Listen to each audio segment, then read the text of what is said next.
Hi అండి. ఈరోజు long వీడియోలో నేను ఈ ఫ్రాక్ కటింగ్ అదేవిధంగా స్టిచ్చింగ్ కూడా చూపించాను. ఆల్రెడీ కటింగ్ చూపించేశాను. లాంగ్ వీడియోలో స్టిచ్చింగ్ చూపించాను. కింద వచ్చేసి స్కాలప్ వస్తుందన్నమాట. అంటే కట్ వర్క్ వస్తుంది. ఈ మధ్యన బాగా ట్రెండింగ్ ఉంది కదా! అదేవిధంగా బాడీ దగ్గర కూడా కట్ వర్క్ అనేది కుట్టానన్నమాట.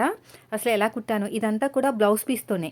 బాడీ పార్ట్కి మాత్రం ఒక పావు మీటర్ వరకు తీసుకున్నాను. కిందంతా కూడా బ్లౌజ్ పీస్ అండి. అయితే హ్యాండ్ కూడా నేను ఆ బ్లౌజ్ పీస్లోనే కట్ చేసిన హ్యాండ్ అయితే స్టిచ్ చేశాను. హ్యాండ్కి పైపింగ్ వేశాను మెరూన్ కలరు. కింద హైలైట్ చేసేలాగా నేనైతే కట్ వర్క్ ఇచ్చాను. అదేవిధంగా బాడీ పార్ట్ దగ్గర కూడా కట్ వర్క్ ఇచ్చాను. చాలా సింపుల్గా కుట్టేయచ్చండి. మీకు మిషన్ తొక్కడం వస్తే సరిపోతుంది. ఫ్రాక్స్ కానీ లాంగ్ ఫ్రాక్స్ కానీ చాలా ఈజీ అనమాట. పెద్దగా కొలతలు అవసరం లేదు. ఓన్లీ మనం బ్లౌజ్కే కొంచెం ఇబ్బంది అవుతుంది కానీ చూసారు ఎంత చక్కగా వచ్చేసిందో కట్ వర్క్ అనేది. చిన్న ప్లేట్ ఉంటే చాలండి. ఆ ప్లేట్ ఆధారంగానే ఈ కట్ వర్క్ అనేది నేను కట్ చేశాను అనమాట. చూడండి ఎంత చక్కగా వచ్చేసిందో. సో మీరు కూడా ఇలాగే కుట్టుకోవాలనుకుంటే కింద ఫుల్ వీడియో లింక్ ఉంది చూడండి.